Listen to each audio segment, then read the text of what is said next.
Preocupado el presidente anaranjado, viendo que las elecciones las perdió. Solicita a los que le hacen los mandados que se apuren, pues la fiesta terminó. Y mirando que se va a acabar el varo, han formado un titingo. Se han negado a abandonar la Casa Blanca, a la silla del despacho se amarró. Los pelitos que le quedan los arranca, pataleando por la rabia que le dio. Y mirando a Cuba con sus batas blancas, de cabeza se tiró. El que tenga confusión que se confunda, el que quiera claridad que venga a ver. La jugada no es compleja ni profunda, está claro cómo quieren proceder. Solo falta que nosotros los dejemos, y eso no va a suceder. Con la conga de los hoyos no te metas. Cuba viva sin que nadie la someta. Mi tierra linda, mi cubanía, mi bandera se respeta. De La Habana para Santiago, defiende lo tuyo, cubano. que no te metas con mi tierra, que mi Cuba se respeta. Soy el mambí que aún vive con el machete en la mano. No, no, no, no, no, no, no, no, no. ¿Qué me importa si comentas? De donde vengo yo, estamos listos para la contienda. Aguanta ahí, pero dime tú, ¿pa' qué tú inventas? Con mi pueblo guarachando, yo vine aquí para cantar. Toda Cuba está esperando que yo la ponga a gozar. Aquí nadie tiene miedo, tú conmigo no te metas. ¡Hey! Oye, soquetón, mi alegría te molesta. Porque tú me conoces bien en todas mis facetas. Que no tenemos miedo, sal de ahí, no abra esa gaveta.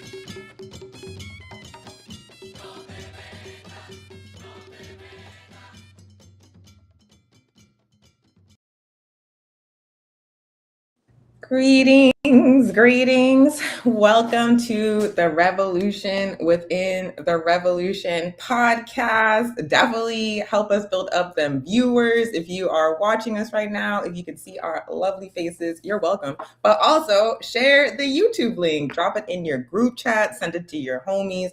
Let's try to build up the viewers because some really important developments are happening in the U.S. war on Cuba, as well as the Cuba Solidarity Movement. And we're about to get into them deep this episode, but as you can see, there's two of us now. We're slowly regaining our power. I'm Onya Sanru, one of the co-chairs of the National Network on Cuba, organizer with the Centenary Brigade, and I'm so happy one of my co-hosts is back. Hey, comrade. Hello, comrades. How is everyone? My name is Irmia. I am an organizer with the Action for Cuba committees, coming to you from the belly of the beast's heart, Washington, D.C. Just fresh back from Cuba. Like, I'm both very excited that you're back and also very sad that you had to leave a liberated territory to come back to this mess, dog. Oh my God. But welcome back, Irmia. We are going to get a report back, an initial report back from the May Day Brigade from our comrade on the program today. We're also going to talk about the new attacks by the US government on the Cuban Revolution, the escalation of the threats, the escalation of the chicanery later in the program. But before we get into that, just a couple of intro things. First off, we changed the song to Con Cuba no te metas from the Maduro song, but it's still Free Maduro, Free Celia Flores, being held on made-up charges in New York by the U.S. government in solitary confinement. They got these elders in solitary confinement, which is recognized as torture by human rights organizations worldwide. They're playing games with their legal fund. They're charging them with made-up crimes they had nothing to do with, all to attempt to attack the Bolivarian Revolution. So it's still Free Maduro, Free Celia Flores on this program. Today is also May 15th. It is Nakba Day. The Nakba, also known as the catastrophe in English, is the day in 1948 when the Zionist entity, the illegal occupation, the State of Israel, was founded on Palestinian land. And in response, Zionist paramilitaries led by the Israeli Defense Force, not the Israeli Destruction Force. What do people call it? It's not defense, man.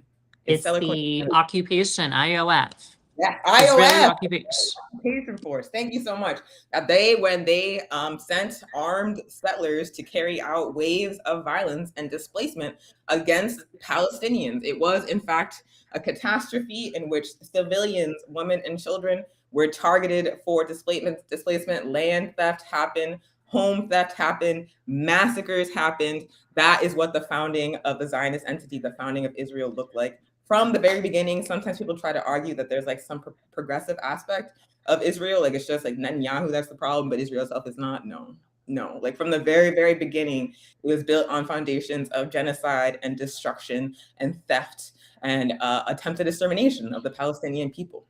So we honor that tragedy on this day. We also remember that it is settler colonialism. It's not something that's unique to Palestine. It is in fact something that was carried out across Turtle Island, something that was carried out across Africa by oftentimes the same forces. Like the Zionist entity was backed by British and US imperialism, just like the conquest of Turtle Island was, just like the conquest of much of Africa was. So victory to the Palestinian people. May they get their land back. May all indigenous and colonized peoples on this planet get their land back. Death to Zionism, death to settler colonialism, and period. And also shout out to the steadfast solidarity of the Cuban Revolution with the Palestinian people against Zionism, against attempted genocide.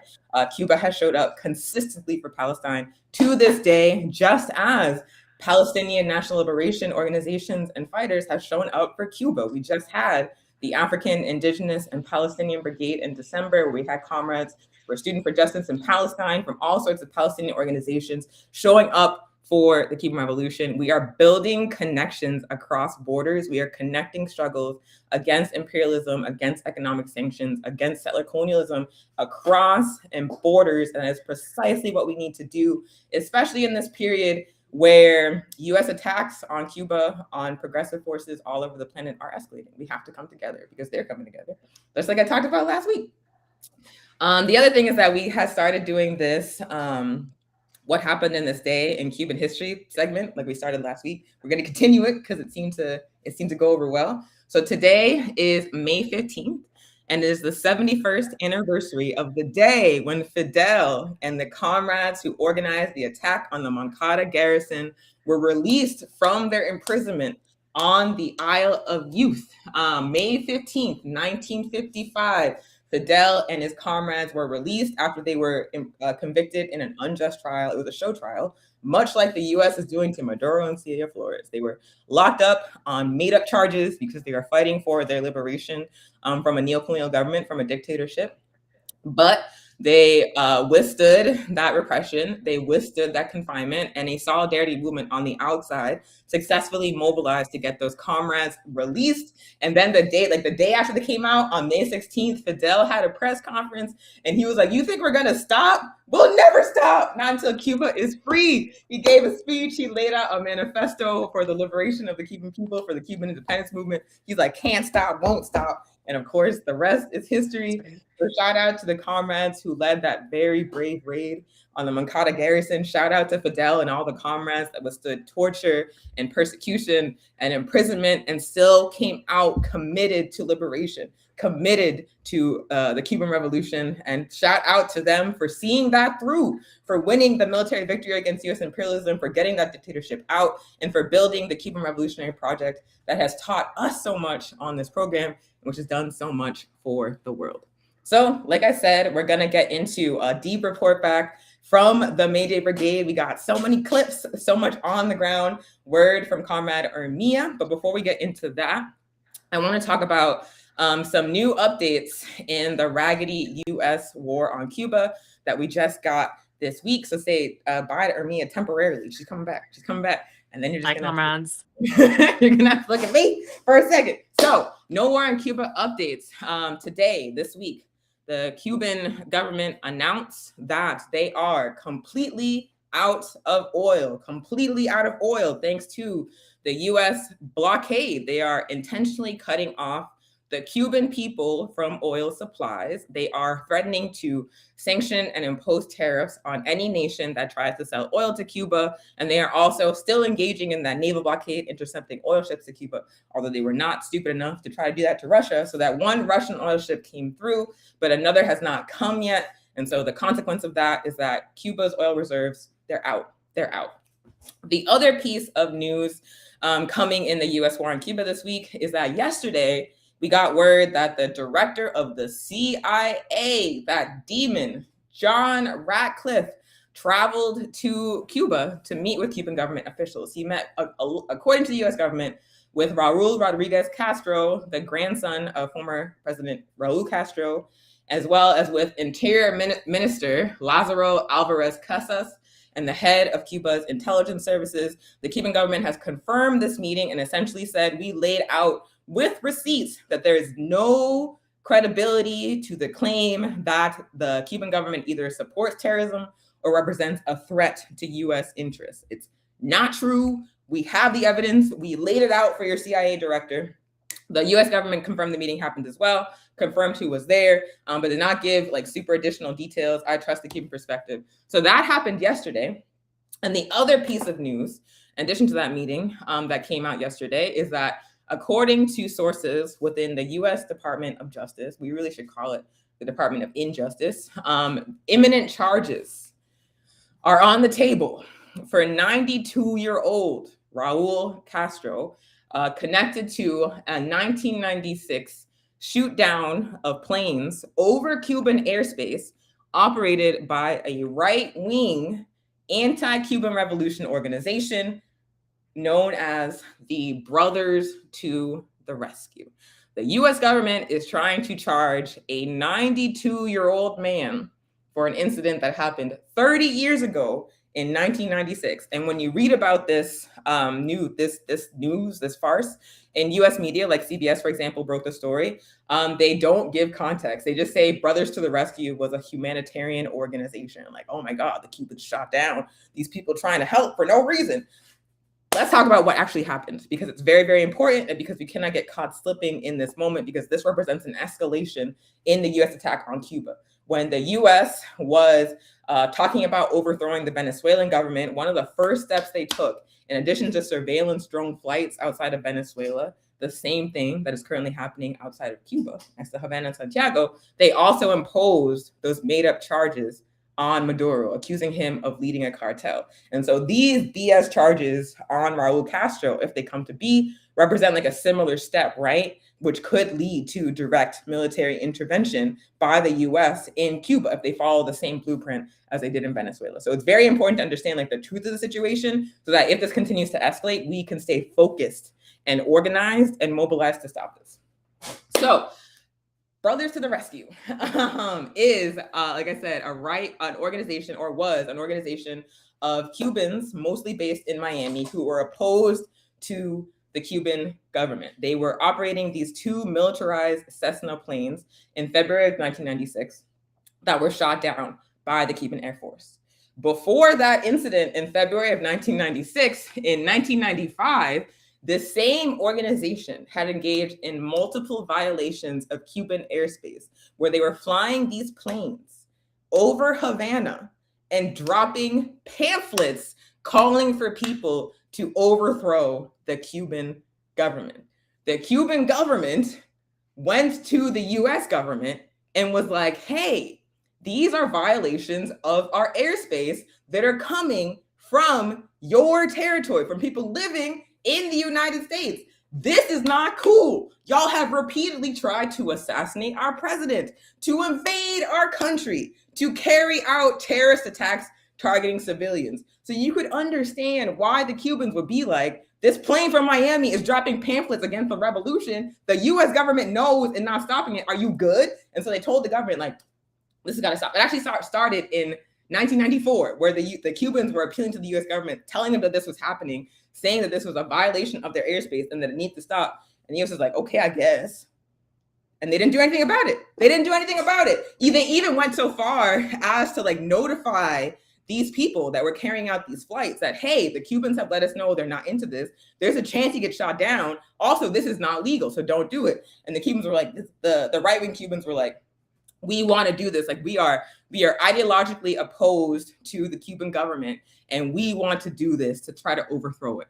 And then there was like a point where the plane license of one of these people was suspended, and then the FAA decided to unsuspend it. So the U.S. government, for 2 years before the planes were shot down, had noticed that it was happening, that had the warning from the Cuban government that this must stop, and that if it didn't stop, the planes would be shot down, and had direct contact with the people doing this and did nothing to stop them. Again, they were flying over the airspace of a country that the United States had repeatedly threatened and outright attacked. And they knew this was happening and they did not try to stop it. So after multiple warnings, after multiple flights over this period of 2 years carried out by this anti-revolution, this right-wing organization of Cubans in Miami, the Cuban government was like, okay, that's enough, and shot down the 2 planes. Everybody on board the plane, the pilots and the passengers, were killed. They were killed. And in response, and the other thing about it is that the Cuban government said that these militarized Cessna planes that were used by Brothers to the Rescue to carry out these flights and drop the pamphlets, they said that they were planes previously used by the U.S. Air Force in the Vietnam War, as well as military interventions backed by the U.S. military in El Salvador, meaning that these right-wing Cubans had to have gotten those planes from the U.S. military, from the U.S. government. And if you know anything about the history of right-wing Cuban attacks on the Cuban Revolution, including the Bay of Pigs, you know there is a long, long, long history of the U.S. funding and supporting these groups and also protecting them after they successfully carried out attacks on Cuban civilians. Like there was multiple right-wing Cubans that like blew up hotels, carried out straight up terrorist attacks that lived as free men in the United States for decades, despite the fact that the Cuban government repeatedly asked for them to be sent back for justice. So when the Cuban government says that these right-wing Cubans got these planes from the Air Force, there are receipts to show that that is not a far-fetched claim. In fact, it is likely. But so the Cuban government, after warning these people for multiple years, shot down the planes over their airspace, as was their right. And in response, the right-wing Cubans who fucked around and found out, flipped out.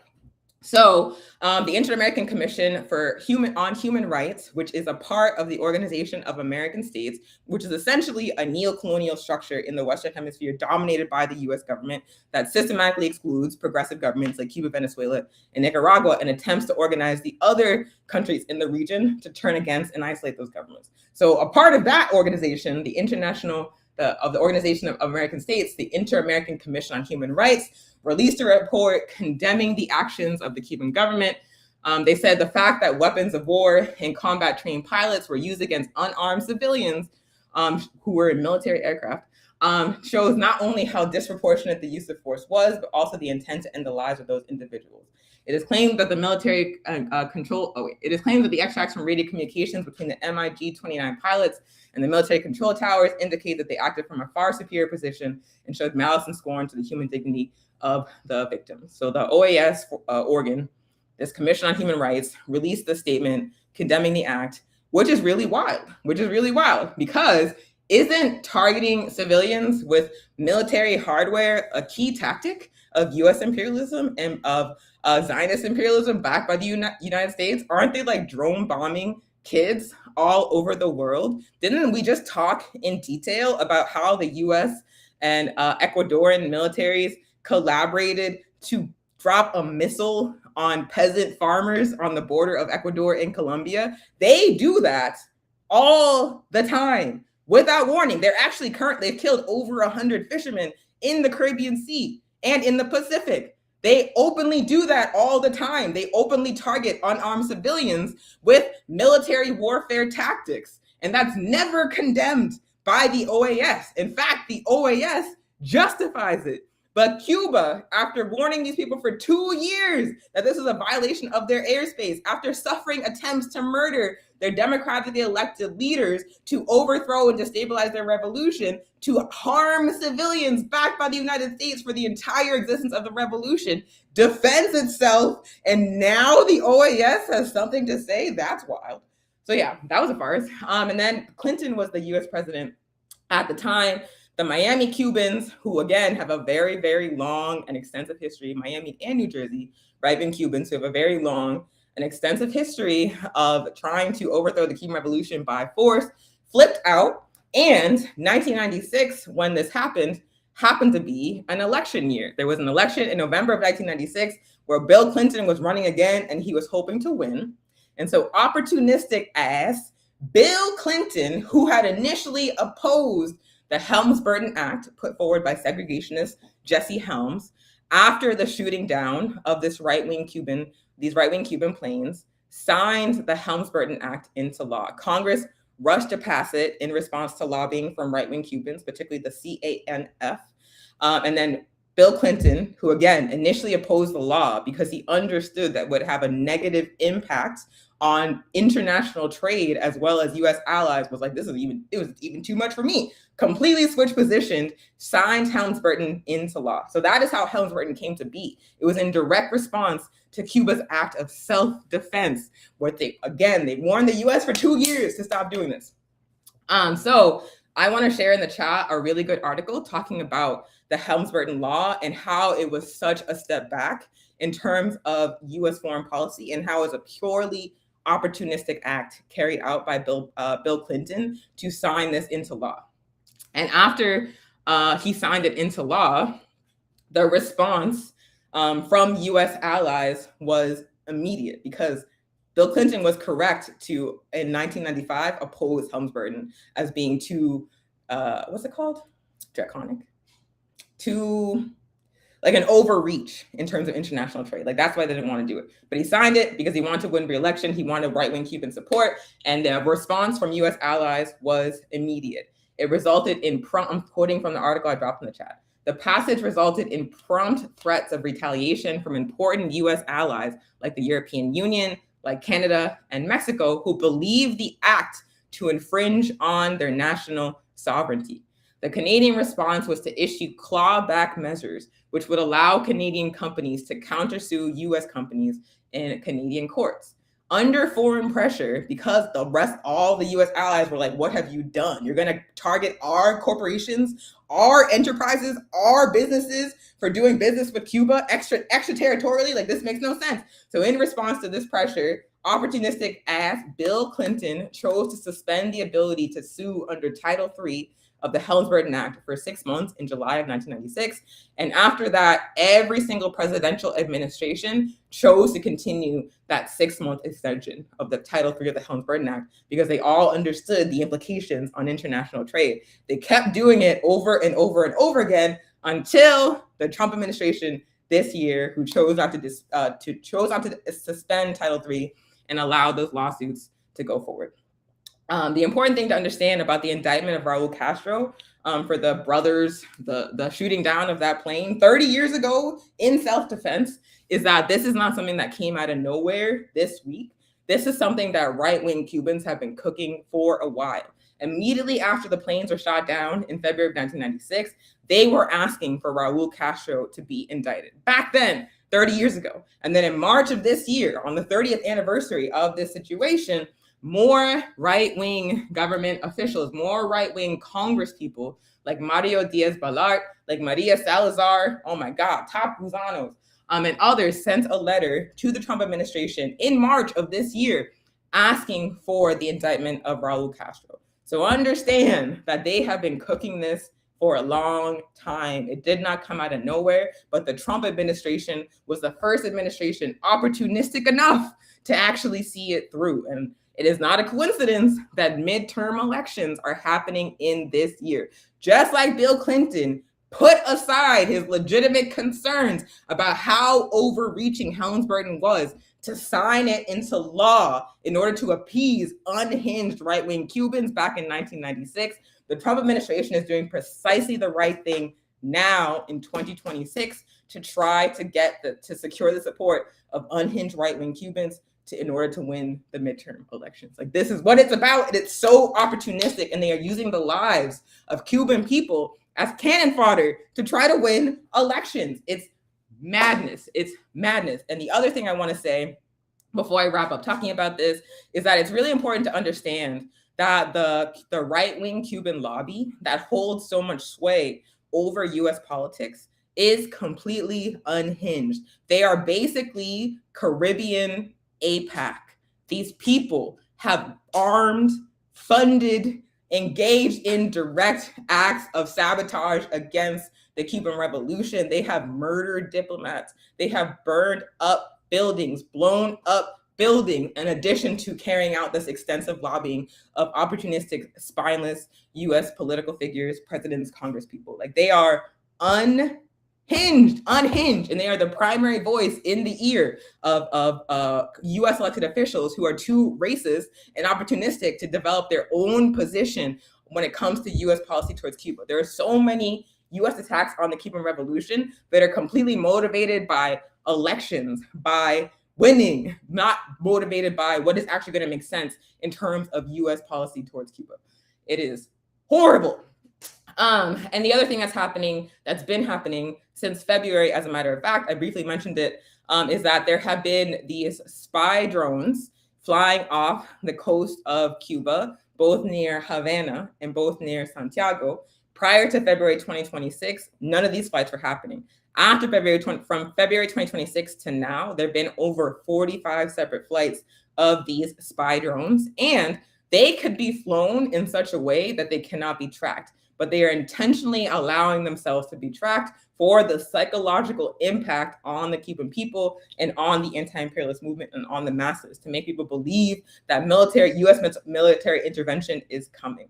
Then we have these charges on Raul Castro. Then we have the CIA director traveling to Havana to meet with his counterparts. And so we see the steady escalation of US threats against the Cuban Revolution that we must prepare for. This is the time for us to organize across borders, across movements, across organizations for a no war on Cuba campaign, because these people are willing to use the lives of the Cuban masses as cannon fodder in order to win some midterms, in order to appease Caribbean APAC. They are opportunistic, they are racist, they are imperialist colonizers to the core, and we outnumber them. We must out-organize them. And so we are currently actively organizing a no war on Cuba campaign that is global in scope, that is going to unite movements across the planet in order to oppose these US attacks, this US escalation against the Cuban Revolution. There is much more news coming about the No War on Cuba campaign, but understand what the stakes are. Understand that it is time to move, because these people are out of their minds. They are assholes. They are racist. They are colonizers who only care about wealth and accumulation and exploitation and winning elections. It is absurd. So don't get caught slipping. That is the No War on Cuba update. Now I'm going to bring back sweet, sweet comrade Ermia, and Ermia is going to talk about the May Day Brigade. So let's bring back Ermia. Hello. And then I say bye. Bye, Onye. Hello again, friends and comrades. As Comrade Onye said, I am reporting to you fresh off the revolutionary island of Cuba. And I can honestly say that I am coming back more disciplined, more politically sharp, and filled with more clarity than ever before. because there is something that happens when you witness a society that is under siege, not through headlines, not through State Department lies, not through Cold War mythology, but with your own eyes alongside your comrades. You begin to understand the sheer scale of the lies that you were told in the United States. You begin to understand what socialism actually looks like under impossible conditions. And perhaps, most importantly, you begin to understand the unbelievable dignity and determination of the Cuban people. I am coming back to you as a May Day 2026 Brigadista, and this trip was revolutionary internationalism in practice. And over the duration of this segment, I want to talk to you about four major things. The first is the devastating impacts of the illegal and inhumane US blockade and the fuel shortages we witnessed firsthand being on the island. The second is the incredible May Day celebrations and the Cuban people's display of unity amidst constant attacks from the United States. The third is the International Meeting of Solidarity with Cuba that took place in Havana on May 2nd. This is an annual meeting, and this year was incredibly inspiring. And finally, I want to discuss just how committed and steadfast the Cuban people are in defending their revolution and what responsibilities this places on all of us in the Imperial Corps. Because comrades, after this trip, one thing became crystal clear to me. The Cuban Revolution is not dead. It is alive. It is fighting, and it is yelling to the Yankees to go home. So let's roll some clips that were taken from Brigadistas throughout the trip. La revolución, la revolución. ¡Viva, viva Cuba! Viva, viva Cuba. ¡Viva, viva Cuba! Viva, viva Cuba. ¡Viva, viva Cuba! Viva, viva Cuba. ¡Viva, viva Cuba! Viva, viva Cuba. ¡Viva, viva Cuba! Viva, viva Cuba. The International May Day Brigade is here in Matanzas at an urban garden where we're showing our international solidarity with the Cuban people. Matanzas is known for being a city of rebellion where Carlota led slave rebellions and led people to freedom. And we are just so excited to be here. Let's see what the Brigadistas think. With the current state of the blockade, it's really important that we engage in this solidarity work to help out. The blockade has really restricted the amount of supplies that are available to the urban gardens. And so it's important that we lend a hand and engage in this solidarity work.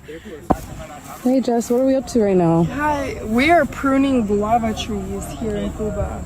We are helping the Cuban people with their land, and we are proud to be here. Yeah, why is it important to do this work? You know, it's important because under the U.S. blockade, Cuban life is a struggle every day.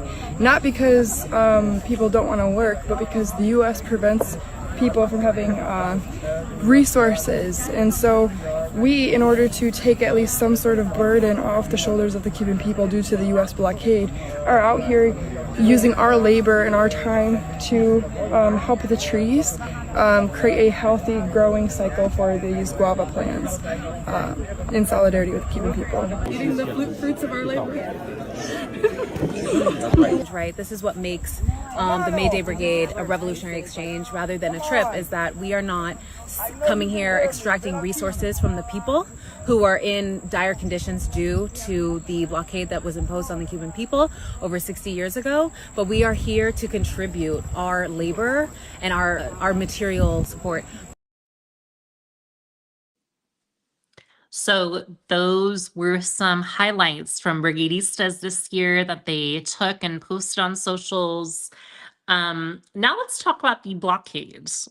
And I want to be very clear about language here, right? In the United States, politicians and corporate media constantly refer to this as an embargo or sanctions. But the Cuban people call it what it actually is, a blockade. Because this is not merely a refusal to trade. This is a comprehensive economic warfare campaign designed to suffocate an entire society. For the past 60 years, the United States government has attempted to economically strangle Cuba, and the goal has never been hidden. The goal has always been regime change. The goal has always been to make socialism fail. This is not speculation either. US officials openly stated decades ago that the objective was to create hunger, desperation, and economic collapse in order to overthrow the revolution. And despite all of this, despite 6 decades of punishment, Cuba still has universal health care. Cuba still has public education. Cuba still has one of the highest doctor-to-patient ratios in the world. Cuba still sends doctors internationally to every country that you can think of. And Cuba still refuses to surrender its sovereignty. So now let's talk about what we witnessed firsthand. The fuel shortages are real, very real. There were moments where transportation became incredibly difficult. You could feel the pressure of scarcity in everyday life. But here's what mainstream Western media never tells you. The Cuban people do not blame socialism for these hardships the way the State Department does. They understand exactly where the pressure is coming from, and they talk about it openly. Let's roll a clip from Belly of the Beast that highlights this.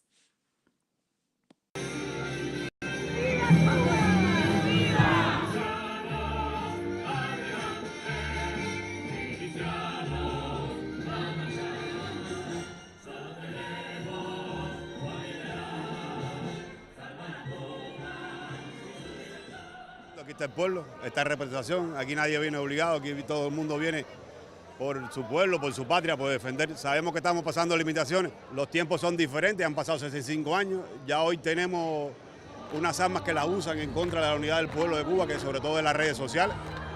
Y desde aquí nosotros, no tan jóvenes, pero le hacemos un llamamiento a los jóvenes, que son el futuro de esta nación, que hay que estar despiertos, estar en combate, porque sí podemos perder lo que tenemos.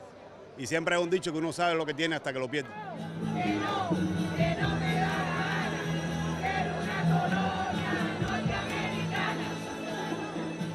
Cuba no es un estado fallido. Cuba es un estado cercado.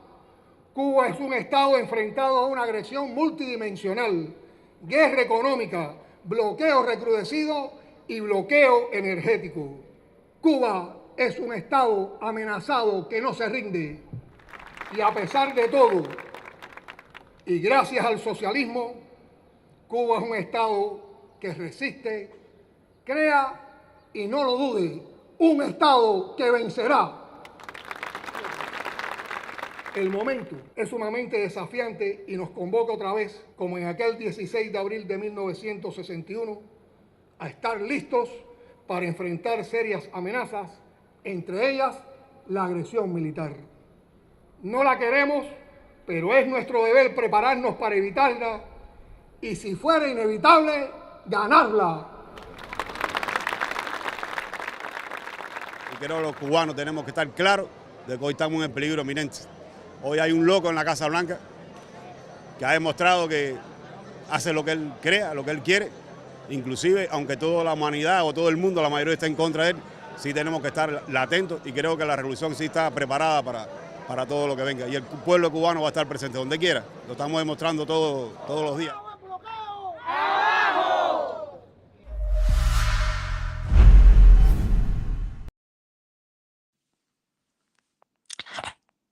And as we saw from these are sentiments from the Cuban people that are not just on camera for these YouTube platforms.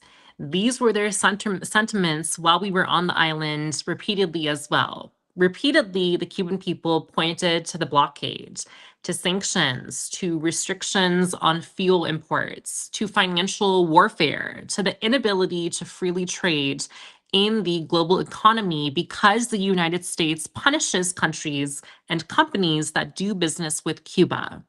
And let's think about how outrageous this is. The wealthiest empire on earth is punishing a small island nation for daring to choose an independent path. And comrades, this part in particular is important. Even amidst shortages, there was still a collective spirit. People adapted, people are organized. You could feel a social fabric that simply does not exist in hyper-individualism the way the United States does. And you can feel in the US that when crisis happens, it produces isolation. But in Cuba, crisis produces solidarity. And that does not mean conditions are easy, right? They're not easy. The shortages are difficult. The economic pressures are severe. But what we witnessed was not defeat. We witnessed endurance, political consciousness, and the determination of the Cuban people.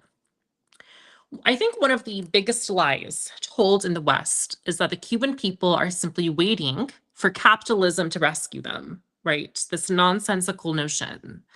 But that's not what we saw as brigadistas this year on the island. What we saw were people deeply aware of imperialism and deeply proud of their revolution, even while struggling materially, because socialism is not a utopia untouched by contradictions. Socialism exists in the real world, under siege, under sanctions, under constant attack, and yet it still survives. That fact alone terrifies US imperialism. And opening our eyes to this was a key aspect of what it meant to be in solidarity on this trip.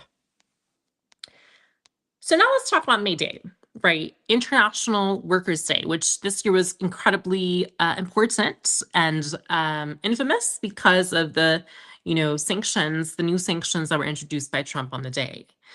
But comrades, the sanctions are not what I want to talk about. What I want to talk about is the energy, the hundreds of thousands of people who gathered, workers, students, families, elders, children, entire communities mobilized together. And what struck me immediately was that this was a genuine mass participation from all segments of society. The revolutionary spirit was alive everywhere. People were chanting, singing, holding banners defending socialism and their sovereignty, and being proud of the industries that they worked for. And remember, this is a place that's under extreme economic pressure, under relentless propaganda warfare from the so-called United States. And yet people still showed up in enormous numbers to say, "Viva la revolución."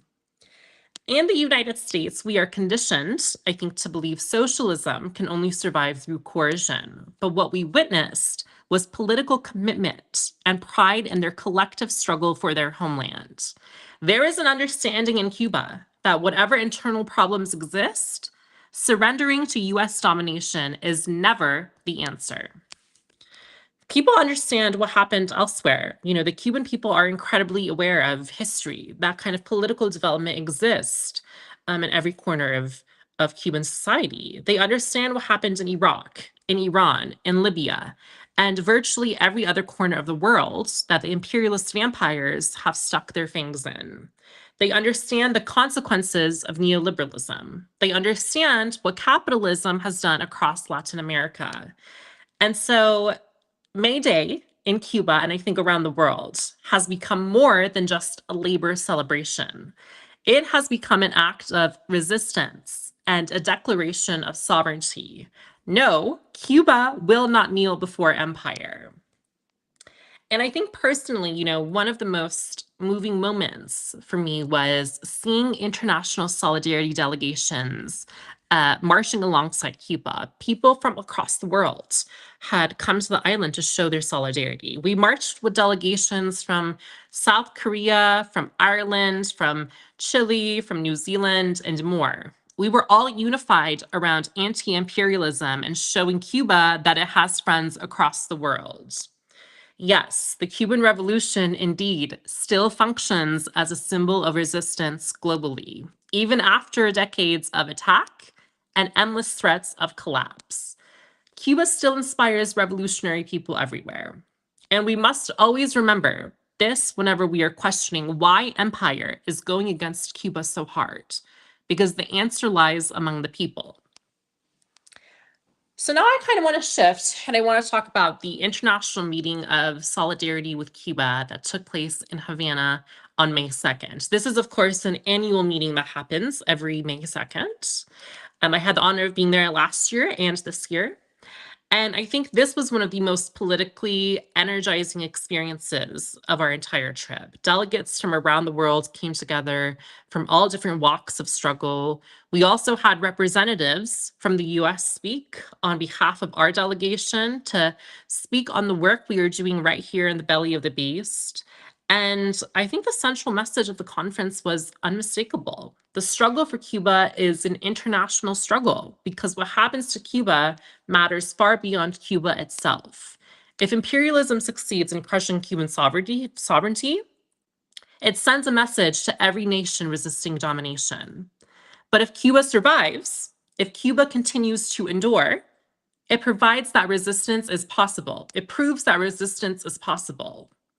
So let's pull up a clip from President Diaz-Canel and hear what he had to say at the conference this year. I think it was incredibly important, some of the points that he made.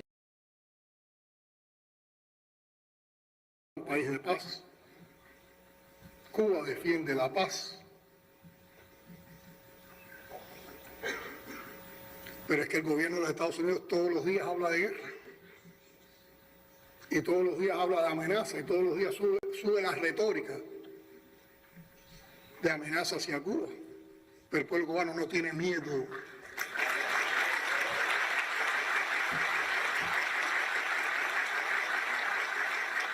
¿Y saben por qué no tiene miedo?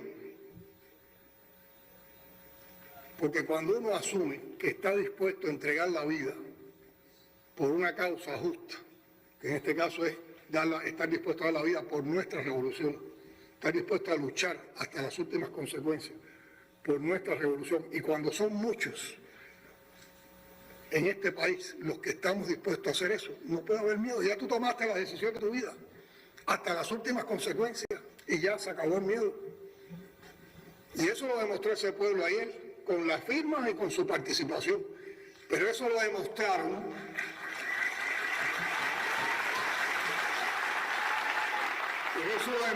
con un heroísmo tremendo, y que es un ejemplo para estos tiempos, los 32 combatientes cubanos que cayeron en Venezuela.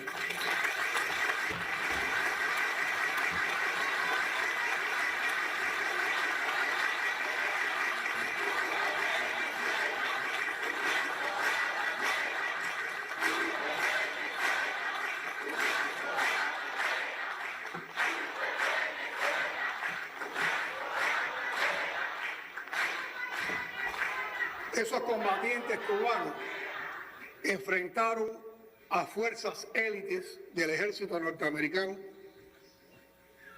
que lo superaban tecnológicamente, lo superaban numéricamente. Se había concebido por parte del gobierno de Estados Unidos, por parte de su ejército, que la operación de secuestro del presidente de Venezuela se hacía en minutos, y se les complicó cuando nuestros bravos combatientes enfrentaron a esa fuerza élite de los Estados Unidos y estuvieron combatiendo durante más de 45 minutos en esas condiciones.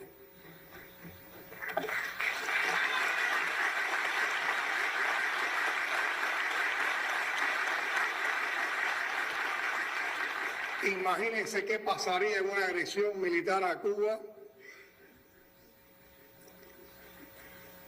donde estaría multiplicado el ejemplo de esos 32 por millones de cubanos.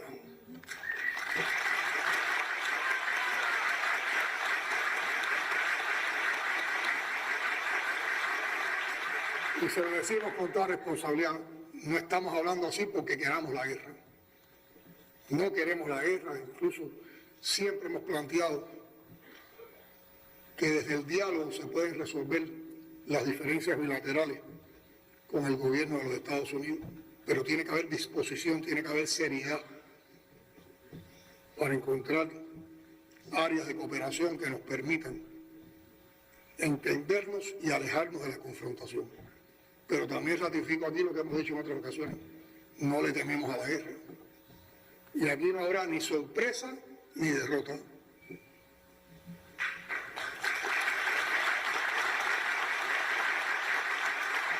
Y es por eso que como primera prioridad hemos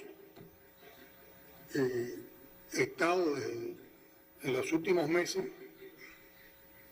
desarrollando un plan de elevación de la preparación y la disposición para la defensa e interés de la guerra de todo nuestro pueblo.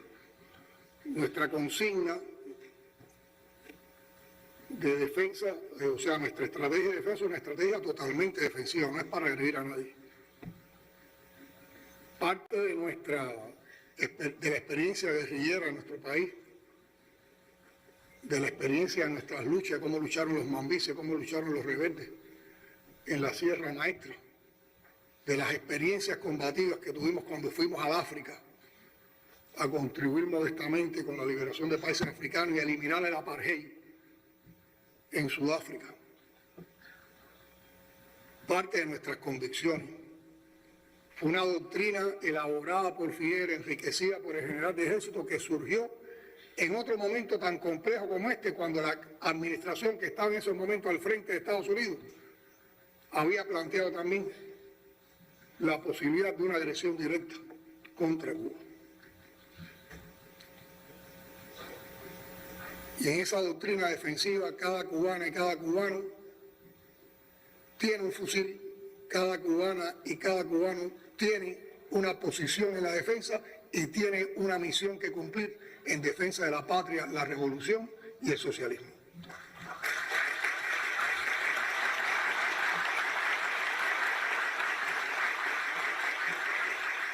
Entonces, la segunda prioridad tiene que ver, nos quieren asfixiar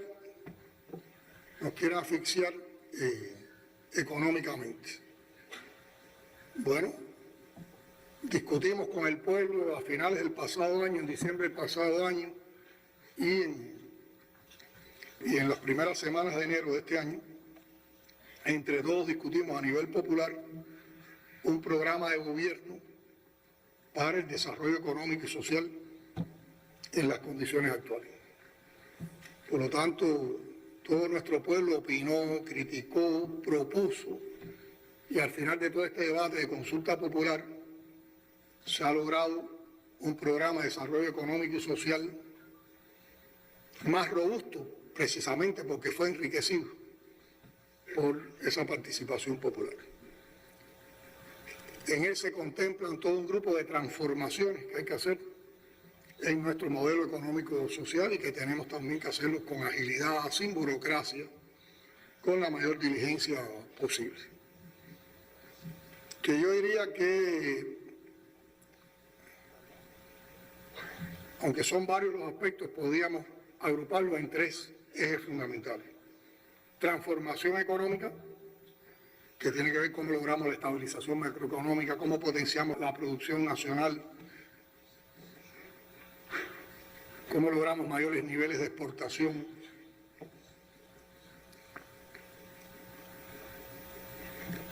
Tiene otro eje que es de soberanía y sostenibilidad. Y ahí contemplamos dos programas fundamentales. El programa de producción de alimentos para alcanzar la soberanía alimentaria del país, y estando conscientes de que vamos a comer no lo que importemos, vamos a comer lo que seamos capaces de producir en el país. Y ustedes me podrán decir, pero estás loco, pues ahora que tienes menos combustible, que tienes menos cosas, ¿cómo vas a lograr soberanía alimentaria? Bueno, con el esfuerzo y con el talento de los cubanos, trabajando todos nosotros conscientes de que vamos a comer lo que seamos capaces de producir, aplicando la agroecología, y ante la falta de productos y fertilizantes, estamos aplicando agroecología y estamos desarrollando un programa de desarrollo agropecuario, de producción de alimentos, que es más amigable con el medio ambiente, que es sostenible en nuestras condiciones.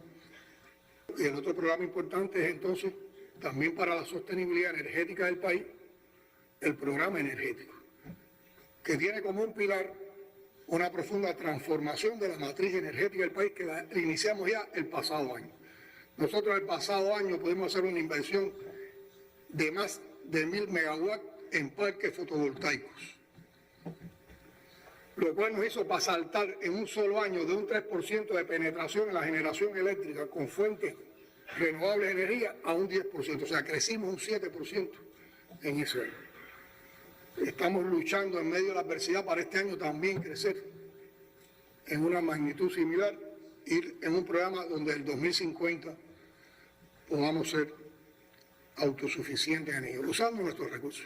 No nos pueden bloquear nuestro sol, no nos pueden bloquear las corrientes de aire de Cuba, no nos pueden bloquear las corrientes marinas, no nos pueden bloquear nuestros ríos.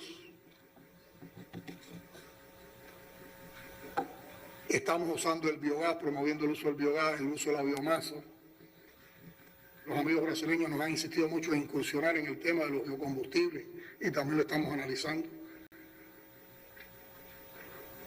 Como ustedes conocen, cuando había todo un tabú y se decía que el crudo cubano no se podía refinar, nuestros científicos han encontrado la respuesta y ya tenemos la tecnología desarrollada en Cuba para poder refinar crudo cubano y tenerlo. So that was President Diaz-Canel at this year's International Meeting of Solidarity with Cuba. And I think one of the important themes Diaz-Canel mentioned, and was really mentioned throughout the conference, was the discussion about responsibility. And this is critical for people watching in the so-called United States. Solidarity is not just aesthetics, right? It's not just hashtags. It's not just romanticizing revolution from a distance, but solidarity demands our action. It requires organizing. It requires confronting US imperialism domestically, because the blockade is not some abstract force. It's a policy choice. And it's maintained by the US government that we are responsible for resisting. One thing that deeply inspired me while I was at the conference was seeing how seriously Cuban organizations and the Cuban revolutionary government approach political consciousness. There is a discipline there, a clarity about history and struggle. And frankly, I think many of us in the so-called United States have a lot to learn from that, because empire breeds political confusion and cynicism, right? But revolutionary struggle demands the opposite. The Cuban people urged us to recognize who our common enemy is and to be clear and steadfast in our fight against it. While many on the trip had faced some fears and confusion about the new sanctions that were imposed by Trump while we were on the island, the Cuban people did not respond with the same fear.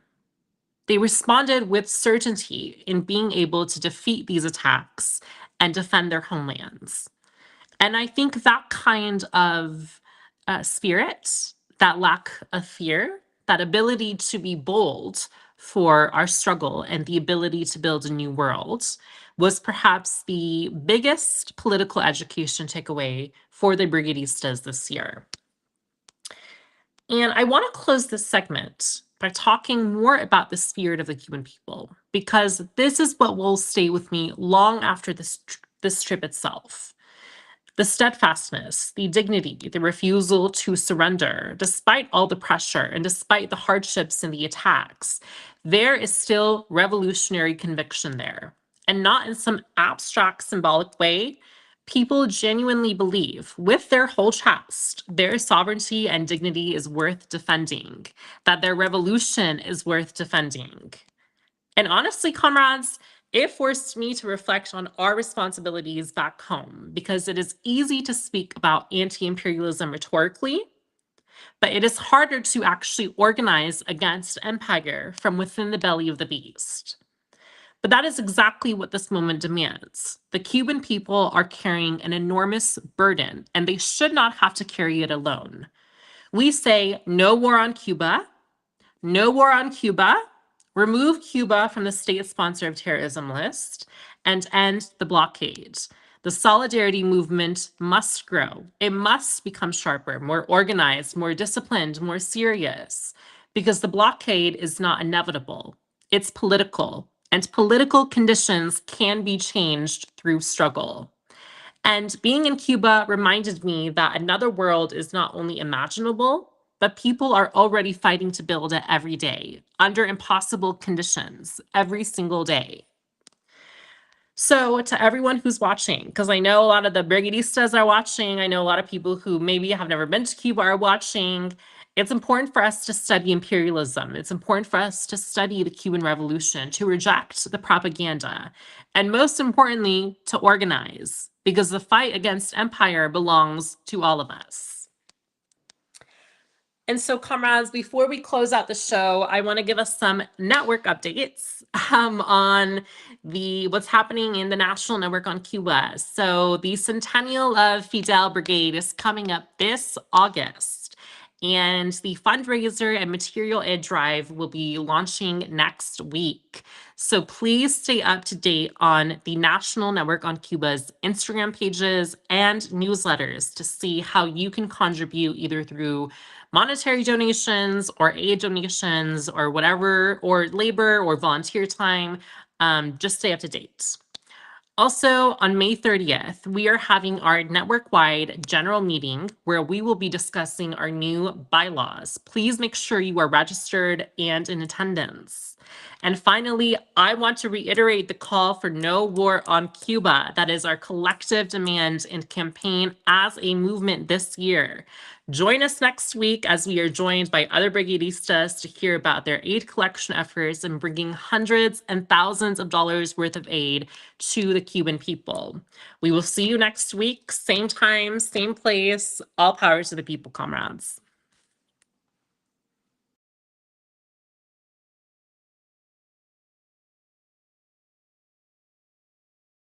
Eran las 3 de la mañana, 3 de enero en el calendario. Caracas dormía tranquila bajo su manto diario, pero el cielo no trajo sol, trajo un ruido de metal. Y en Fuerte Tiuna se rompió el silencio habitual. No fueron truenos de lluvia, fueron botas extranjeras que cruzaron sin permiso nuestras líneas y fronteras. La noticia corre como pólvora, la pantalla se congela. Se han llevado al presidente, hay fuego en Venezuela. Liberen a Nicolás, grita una parte del mapa. Mientras la garra del norte su sentencia destapa. Dicen que va hacia el norte sobre el mar prisionero, en las entrañas de acero de un buque extranjero. Que el mundo se detenga, que nadie quede mudo. Hoy la historia se parte.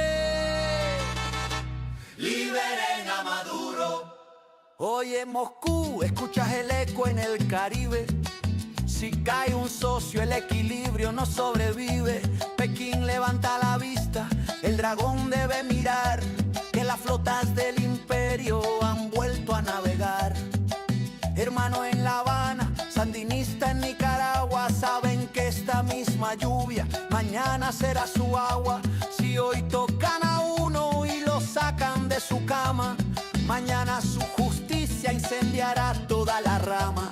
Dicen que el Iwo Jima navega con la presa, que van rumbo a Nueva York a servirlo en la mesa. Trump firma la orden, Petro mira con espanto. ¿Es justicia o es venganza lo que cubre con su manto? Las bombas en la Carlota dejaron su marca en el suelo. Un pájaro de hierro se lo llevó en pleno vuelo.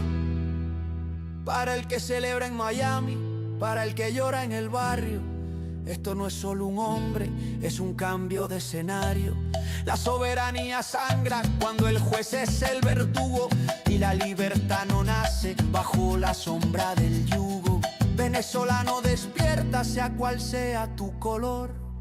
Hoy tu tierra fue pisada por la bota del invasor. El mundo aguanta la respiración, la moneda está en el aire.